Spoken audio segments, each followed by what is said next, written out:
Bismillahirrahmanirrahim. Assalamualaikum warahmatullahi wabarakatuh. Waalaikumsalam warahmatullahi wabarakatuh. Innal hamdalillah nahmaduhu wa nasta'inuhu wa nastaghfiruh wa na'udzu billahi min shururi anfusina wa min sayyiati a'malina. May yahdihillahu fala mudilla lahu wa may yudlil fala hadiya lahu. Asyhadu an la ilaha illallah wa asyhadu anna Muhammadan abduhu wa rasuluhu la nabiyya ba'dahu. Allahumma shalli ala nabiyyina Muhammad wa ala alihi wa sahbihi wa man tabi'ahum bi ihsan ila yaumiddin, amma ba'd. Qala Allah ta'ala fil Qur'anil Karim, a'udzu billahi minasyaitonir rajim. Bismillahirrahmanirrahim. Ya ayyuhalladzina amanu taqullaha wa qulu qawlan sadida yuslih lakum a'malakum wa yaghfir lakum dhunubakum wa may yuti'illaha wa rasulahu faqad faza fawzan 'azima. Wa qala aidan ya ayyuhalladzina amanu kutiba 'alaikumus shiyam kama kutiba 'alal ladzina min qablikum la'allakum tattaqun, amma ba'd. Alhamdulillah jamaah ibadah iftar jam'i Masjid Istiqomah PTDI. Puji dan syukur kita kehadirat Allah Subhanahu wa taala yang telah memberikan kita beribu-ribu nikmat, khususnya mencapaikan kita kepada hari di mana hari yang diimpikan oleh seorang muslim, yakni hari ibadah shaum Ramadan. Allah Subhanahu wa taala memanggil kita dalam bulan ini dengan sebutan ya ayyuhalladzina amanu, wahai orang-orang yang beriman, kutiba alaikumusiyam, laksanakanlah puasa, kama kutiba alal ladzina min qablikum la'allakum tattaqun, seperti orang-orang sebelum kita agar kita bertakwa. Siapa sih orang sebelum kita itu? Kalau kita lihat dalam teks konteks yang Allah berikan kepada kita, sebelum Nabi Muhammad SAW ada yang namanya Nabi Adam, ada yang namanya Nabi Musa alaihi salam, ada yang namanya Nabi Isa, dan ada yang namanya Nabi Ismail dan Nabi Ibrahim. Kalau kita lihat teks puasa yang Allah berikan kepada kita di bulan Ramadan ini telah lalu Allah perintahkan, bahkan dikerjakan oleh Nabi Adam ketika Nabi Adam diturunkan dari surga. Ketika Nabi Adam diturunkan oleh Allah dari surga, yang dilakukan oleh Nabi Adam alaihissalam ketika itu adalah berpuasa selama 40 hari 40 malam. Dijelaskan dalam Al-Quran surat Al-Baqarah, ketika Nabi Adam diturunkan, Nabi Adam berdosa kepada Allah, lantas meminta ampun kepada Allah dengan melakukan berpuasa.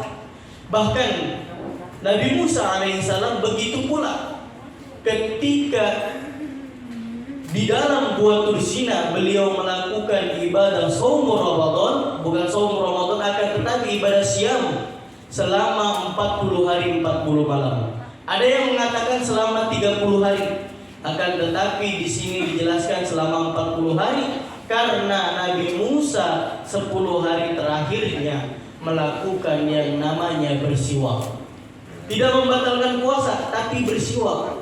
Akan tetapi Allah marah kepada Nabi Musa ketika itu yang sedang berada di dalam Gua Tursina, sehingga Allah memerintahkan malaikat untuk memberitahukan kepada Nabi Musa alaihissalam untuk menambah puasanya sebanyak 10 hari lagi. Kalau kita lihat konteks puasa ini sudah lama dikerjakan. Maka dari itu kalau kita tidak berpuasa, alangkah naudzubillahnya hidup kita. Kalau kita lihat rukun Islam, bunyal Islamu 'alal khamsin, syahadatu an la ilaha illallah wa anna Muhammadar Rasulullah wa iqamatis shalah wa itaiz zakah wa hajjil bait. Kalau kita lihat bunyal Islam, asasnya Islam itu ada 5. Kita bisa disebut oleh Allah sebagai orang yang berislam, orang yang memiliki agama, orang yang taat kepada Tuhannya dengan 5. Gak ada 5 ini atau 1 gak ada, bisa bisa jadi keimanan kita hancur. Jadi harus hati-hati. Kita lihat di sini yang pertama Allah memerintahkan kita syahadatu an la ilaha illallah, bersahadat kepada Allah Subhanahu wa taala. Ada dua kemungkinan orang yang hidup di muka bumi ini. Yang pertama, dia dari lahir sudah berada dalam kandungan ibu yang muslim. Bapaknya seorang muslim, ibunya seorang muslim, lingkungannya muslim, akan tetapi ketika lahir dia tidak menjalankan perintah Allah dan Rasulnya, tapi dia melakukan dirinya muslim, maka Allah menyebut dirinya sebagai muslim ma'asi, sebagai orang Islam tapi yang gemar melaksanakan dosa. Nah, yang kedua, muslim yang kedua dia siapa? Orang yang lahir di kalangan muslim, ibu bapaknya muslim, keluarganya muslim, bahkan lingkungannya muslim, dia menjalankan ibadah muslim, maka Allah menyebutnya dengan orang muslim yang bertakwa kepada Allah, yang dipanggil dengan ya ayyuhalladzina amanu. Nah, ada juga yang ketiga tambahan, yang lahirnya sebagai orang non muslim, bisa jadi Yahudi, Nasrani, bahkan Kristen. Ketika dia besar, hijrah dia dari agama tersebut, masuk dia kepada agama Allah Subhanahu wa taala, masuk ke dalam agama Islam, maka dia disebut orang muslim. Orang muslim ini ada berbagai macam tingkatan.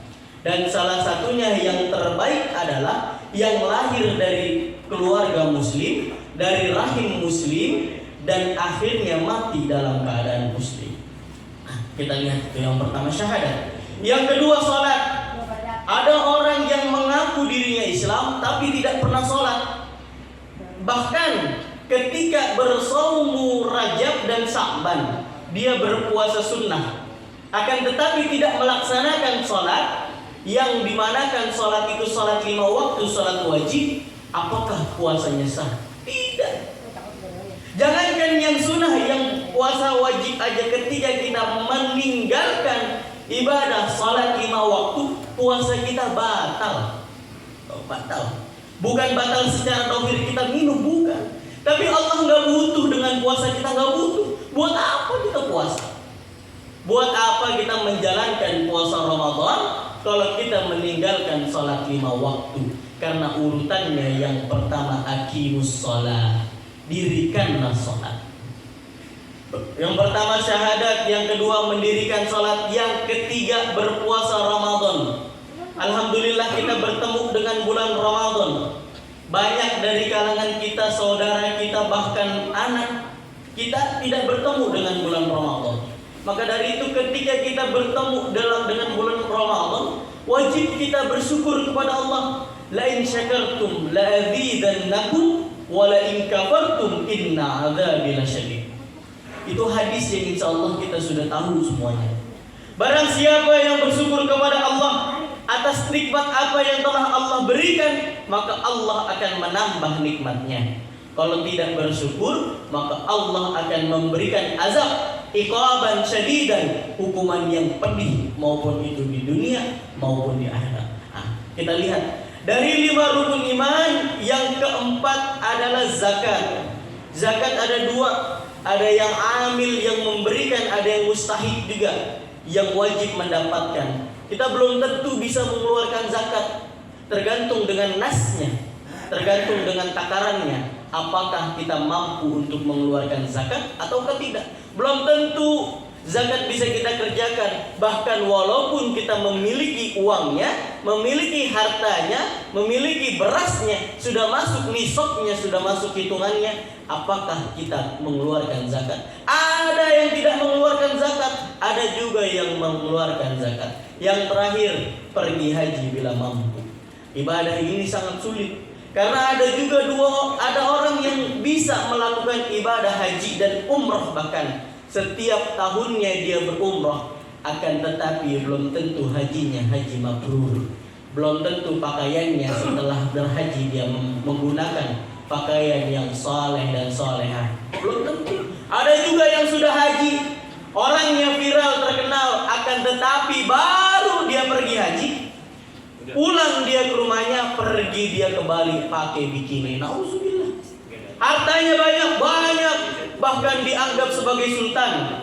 Akan tetapi karena agamanya tidak menjadikannya sebuah muslim yang hak, maka menjadikan dirinya haji yang tidak mabrur. Nauzubillah, summa nauzubillah. Nah, dari 5 rukun Islam tersebut yang bisa kita kerjakan dengan istiqomah cuma 3. Bahkan sampai mati cuma bisa yang kita kerjakan.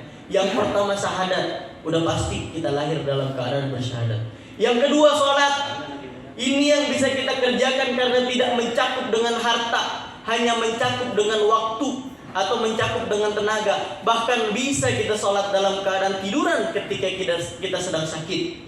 Yang ketiga berpuasa Ramadan, bisa dimanapun kita mengerjakannya. Maka dari itu rukun Islam cuma ada 5, yang 2 belum tentu kita bisa mengerjakan. Jangan sampai kita sia-siakan di bulan Ramadan ini, sehingga kita menjadi puasa kita menjadi puasa yang mabrur, yang diterima oleh Allah Subhanahu wa taala. Hadirin, ibadah berbuka puasa iftar jam'i di Masjid PTDI Al-Istiqomah. Kita lihat berapa banyak saudara-saudara kita yang sampai hari ini belum mendapatkan yang namanya hidayah dari Allah. Ada juga yang sudah mendapatkan hidayah tapi tidak dapat menjalankannya. Ada yang bergantungan kepada keluarganya. Ada juga yang terbatasan karena ilmunya. Ada juga yang mentok ketika tidak ada guru yang mengajarinya. Maka dari itu kita harus berkorban demi agama kita. Kita harus berkorban demi keluarga kita. Kita harus berkorban demi sanak saudara kita. Ajak semuanya saudara-saudara kita masuk surga. Surga itu luas. Tidak mungkin surga hanya diperuntukkan hanya satu orang. Maka dari itu ajak semuanya. Jangan sampai kita tidak mengajak saudara-saudara kita. Apalagi di ibadah iftar jamaah ini ketika bulan Ramadan tiba. Karena apa? Di bulan Ramadan ini amalan yang ringan, amalan yang sunnah, pahalanya menjadi wajib. Apalagi yang wajib, pahalanya bisa berlipat ganda. Allah berfirman dalam hadisil qudsi, ada hadis Pak, Allah berfirman ada 2 tingkatan. Yang pertama Allah berfirman dalam bentuk Al-Quranul Karim. Ini Allah menyampaikan kepada Nabi Muhammad, tapi tidak ada perubahan kata di dalamnya. Maka ini yang disebut dengan firman Allah yang dijadikan wahyu. Ada juga yang kedua firman Allah yang nyampe kepada Nabi Muhammad, akan tetapi oleh Nabi Muhammad diubah katanya, maka dia menjadi hadis. Hadisnya hadis qudsi, hadis yang tinggi kesohihannya, tidak bisa diganggu gugat. Apa kata Allah? Asyamu li wa ana ajzi bih. Puasa itu untukku dan akulah yang akan membalasnya. Itu kata Allah. Asyamu li, orang yang berpuasa asyam, saum, itu li, untukku kata Allah. Maka akulah yang akan membalasnya. Kalau kita lihat asyamu li di situ siapa? Orang yang berpuasa pertama yang meninggalkan selain Allah untuk dirinya. Bagaimana? Ketika dia bersaur dengan saur yang tidak berlebihan, berbuka puasa tidak berbuka puasa yang berlebihan.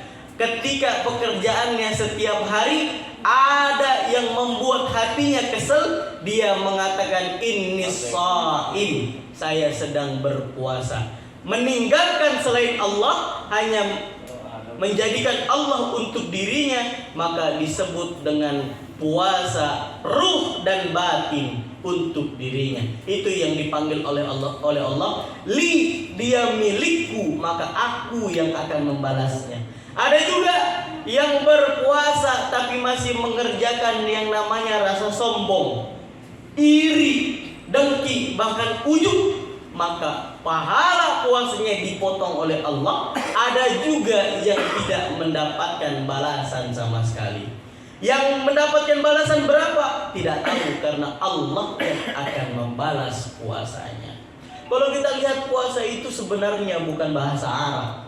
akan tetapi bahasa sang sekerta. Hubba wasa. Apa itu hubba wasa? Mendekatkan diri kepada Tuhan. Taqarrub ila wahidil ahad, mendekatkan diri kepada Tuhan yang Maha Esa. Maka dari itu puasa ini bentuk taubatan diri kita, bentuk taubatan nafsiyah kita, bentuk istiqomah kepada Allah Subhanahu wa taala. Jadi kalau kita tidak melaksanakan puasa ini, bagaimana kita bisa menebus dosa-dosa yang telah kita lakukan? Mungkin ini saja yang dapat saya sampaikan. Kurang lebihnya mohon maaf. Wabillahi taufiq wal hidayah. Syukran. Wassalamualaikum warahmatullahi wabarakatuh. Waalaikumsalam.